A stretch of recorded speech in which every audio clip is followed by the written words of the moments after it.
दोस्तों, कैसे हो आप सभी। Income tax steno Ravi YouTube channel में आपका स्वागत है। एसएससी स्टेनोग्राफर का रिजल्ट आपका आ चुका है और मैं आशा करता हूं कि आप लोग डिक्टेशन लिख भी रहे होंगे। आज से फिर से आपका डिक्टेशन जो है वो कंटिन्यू हो रहा है और ये डिक्टेशन जो है वो 100 शब्द प्रति मिनट होगा। यदि आप सी के लिए भी क्वालिफाई किए हैं तो आप इसको 100 कर लिख सकते हैं, और यदि आपको 100 से कम लिखना है तो आप इस स्पीड को यूट्यूब में, जहाँ पे स्पीड का ऑप्शन होता है, वहाँ से यदि 0.90 यानी 0.90 कर लीजिएगा तो 90 का स्पीड हो जाएगा, और 0.80 कर लीजिएगा तो 80 का स्पीड हो जाएगा। क्योंकि यह 100 का स्पीड है तो 0.90 करने पे 90 का, 0.80 करने पर 80 का हो जाएगा। तो चलिए, ये प्रतिलेखन संख्या 7, 8 अंक 4 का हम शुरू करने जा रहे हैं। डिक्टेशन शुरू होगा 5 सेकेंड बाद। 5, 4, 3, 2, 1।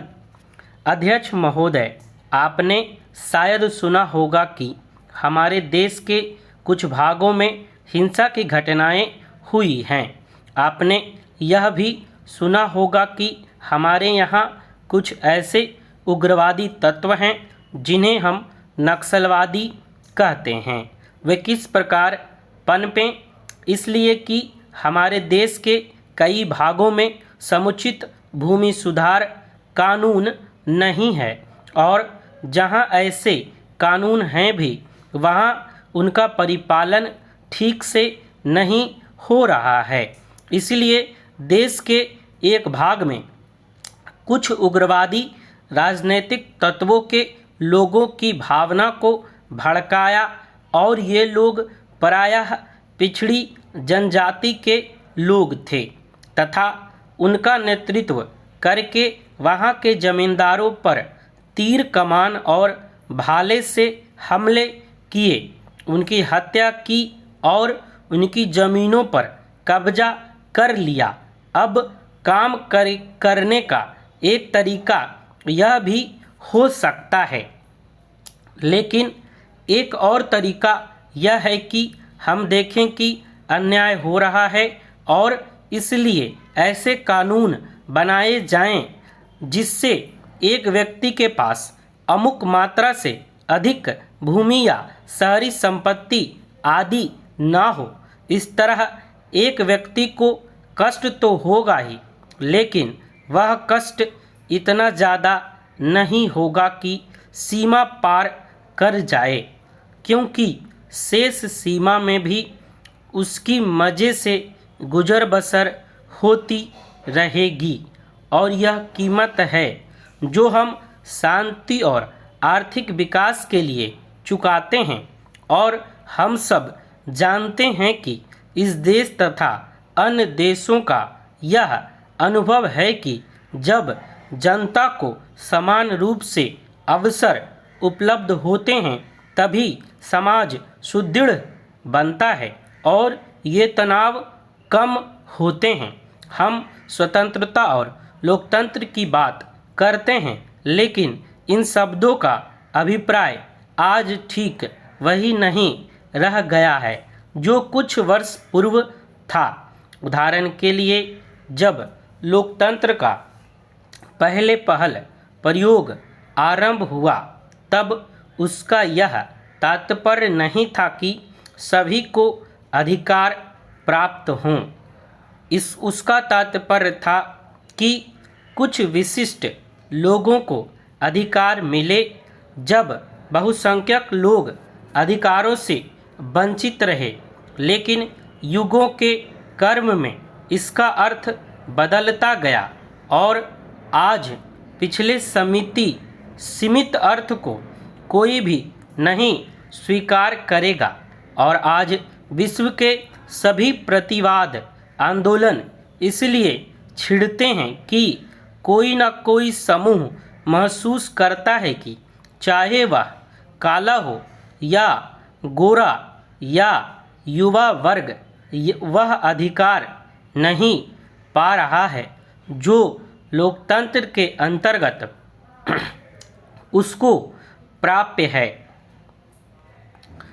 अध्यक्ष महोदय, भारत में एक ऐसा रास्ता खोज निकालने की कोशिश कर रहे हैं जिस पर चलकर हम समाज को बदल सकें, ताकि धीरे धीरे वे सभी जो सदियों से वंचित रहे हैं समान नागरिक बन सकें।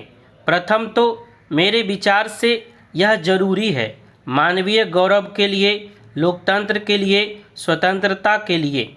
इसके अलावा यह व्यवहारिक दृष्टि से समान रूप से भी महत्वपूर्ण है। कारण यह है कि अगर ऐसा नहीं होगा तो तनाव पैदा होंगे और कोई भी खुशहाल नहीं हो सकेगा और ऐसी स्थिर सामाजिक परिस्थिति नहीं बन पाएगी जिसमें आर्थिक प्रगति संभव हो सके। भारत ने पिछले वर्षों में काफ़ी प्रगति की है। स्वाधीनता प्राप्ति के बाद से 1962 तक हमारी प्रगति काफ़ी उल्लेखनीय रही है।